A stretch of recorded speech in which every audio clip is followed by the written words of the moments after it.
રામ રામ ભાઈ, જય મુરલીધર, જય દ્વારકાધીશ, જય માતાજી.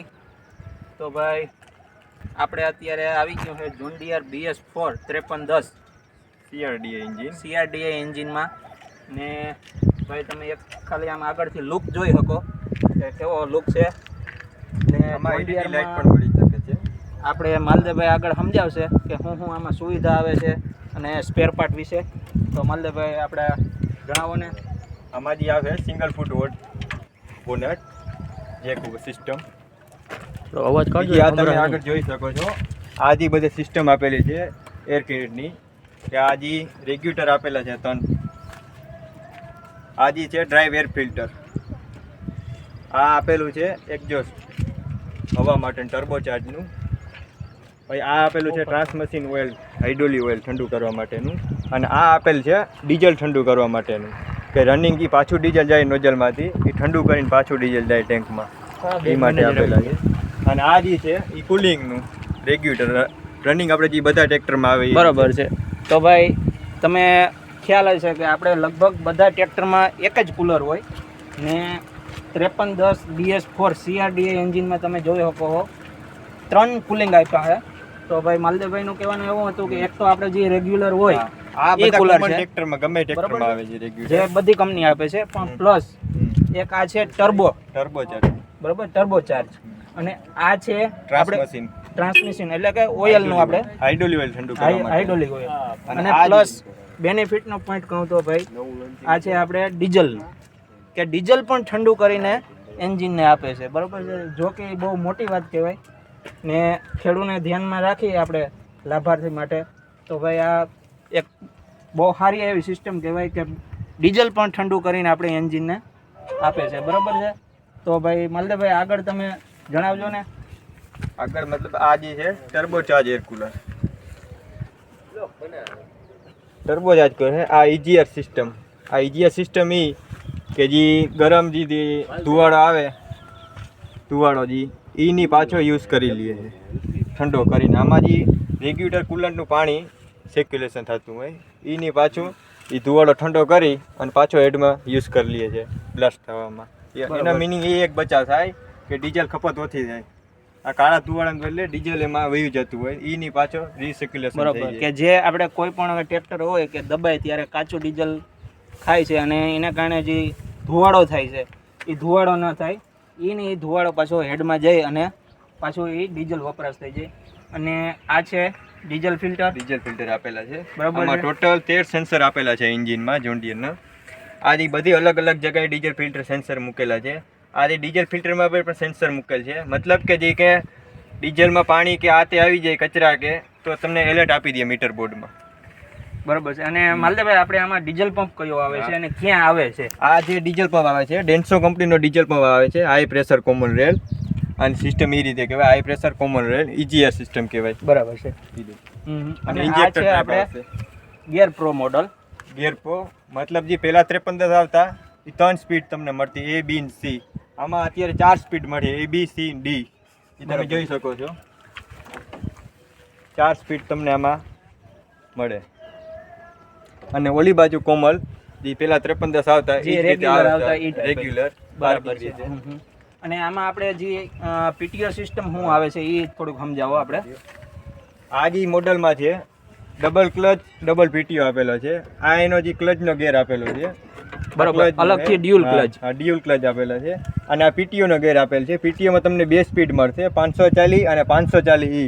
મતલબ ડબલ PTO. 540 એટલે ડબલ PTO અને 540 એટલે સિંગલ PTO. બરાબર છે. જે 540 E છે એ આપણે 1650 RPM ઉપર તમને મળી જશે. બરાબર છે. ખાલી 540 છે એ 2100 RPM તમને 540 આટા મળે. બરાબર છે. તો આ બાજુ માલદેવભાઈ આપણે પાવર સ્ટીયરિંગની શું સિસ્ટમ છે અને એ પણ સમજાવો જરા.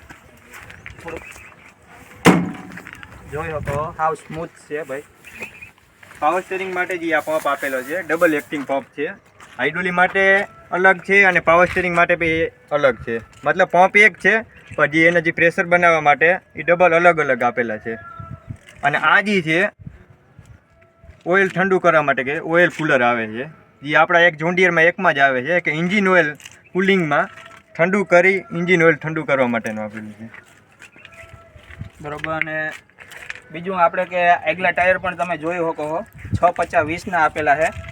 જો કે લગભગ મોસ્ટ ઓફ 750 અથવા તો 616 ના હોય છે.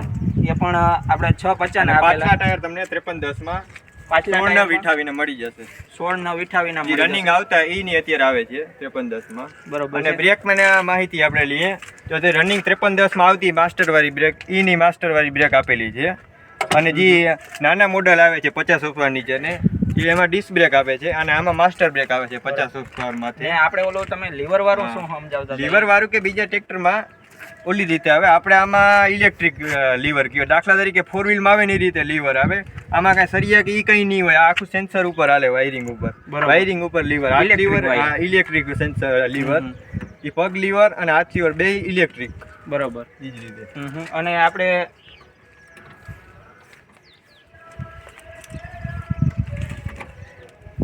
ને આપણે ઇકો મોડ ને એ શું છે એ બધું સમજાવી દો. એ ઇકો મોડ આપેલા છે એ 2 હોર્સ પાવર આમાં તમે ઉપયોગ કરી શકો છો. સ્ટાન્ડર્ડ મતલબ 57 હોર્સ પાવરની તમે તાકાત આની કરી શકો. અને ઇકોમાં તો એ 52 હોર્સ પાવર 5 હોર્સ પાવર ઘટી જાય. મતલબ કે ભારી કામમાં આંકવું હોય તો સ્ટાન્ડર્ડમાં આંકવા માટે, અને ઇકોમાં કોમલ આંકવું હોય, રહી જવું આ તે તમારે વાડીએ કે તો ઇકોમાં. ડીઝલમાં પણ ઘણો ફેર પડે છે. ઇકોમાં આંકો તો કમ ડીઝલ દઈએ, અને ભારી કામમાં આંકવું હોય તો સ્ટાન્ડર્ડમાં. એ રીતે બરાબર છે. અને આ કોમ્બોનેશન સ્વિચ આપેલી છે. આમાં તમારે જે ઇન્ડિકેટર છે, આગળ હેડલાઇટ છે, હોર્ન છે, એ બધું આમાં તમારે એકમાં જ આવી જાય. એકમાં જ બધું આવી આ જે સિસ્ટમ એ 4 વ્હીલમાં આવે એ રીતે સિસ્ટમ આપી દીધી છે. આમાં તમે બધી લાઇટો થઈ શકે. ઇન્ડિકેટર પણ આમાં આવી શકે છે. બરાબર છે. અને આ જે સ્વિચ આપેલી છે 4 વ્હીલ ટાઈપ બધું આમાં એક જ ટાઈપ આપેલી છે. બરાબર છે. એ જ રીતે. ને ભાઈ જોઈ શકો છો કે આપણે જોન્ડિયર કંપની પોતાની જ હાઇડ્રોલિક આપે છે. બરોબર છે.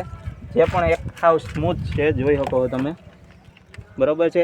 ને આ આપણે એક્સયુવી વાલ, બરોબર ને માલભાઈ? એસી વાલ મતલબ સાદી ભાષામાં આપણે ખેપાનો વાલ કહી શકીએ. પલાવ માટેનો ડીસી વાલ. હા, આનાથી તમે ટોલી પણ હકાલી શકો અને પલાવ પણ હકાલી શકો.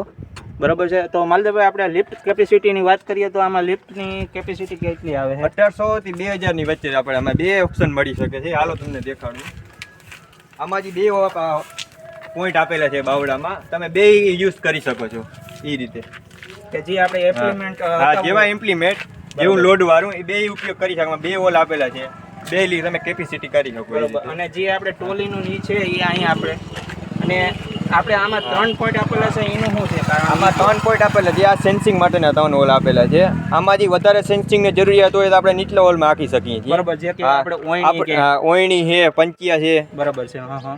એ ઇમ્પ્લિમેન્ટ છે, એ બધા નીચે આંકી. રોટાવેટર છે, સાંપલો છે, એ બધા પ્લાવ છે, ચીપીઓ કે એ આપણે જે કોમળ એમાં તો કંઈ કંટ્રોલ જરૂર ના હોય તો એ ઉપલા હોલમાં આપણે ચલાવી શકીએ છીએ. બરાબર. જેથી કરીને સેન્સિંગનો અને હાઇડ્રોલિકને ખોટું નુકસાન ના થાય એ માટે આમાં 3 હોલ આપેલા છે. એ રીતે. ને આ પણ એક મજબૂત એવું ડીઝલ ટેન્ક આપેલું છે. ફાઈબરની જે ડીઝલ ટંકી આવેલી છે. જોન્ડિયામાં બધા મોડલમાં આપણે પાછળ ડીઝલ ટાંકી આવે છે. બરાબર.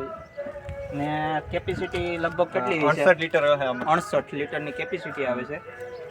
તો ભાઈ કેવું લાગ્યું આપણે BS4 CRDI એન્જિન કોમેન્ટમાં કહેજો, અને ચેનલને સબસ્ક્રાઈબ કરી દેજો.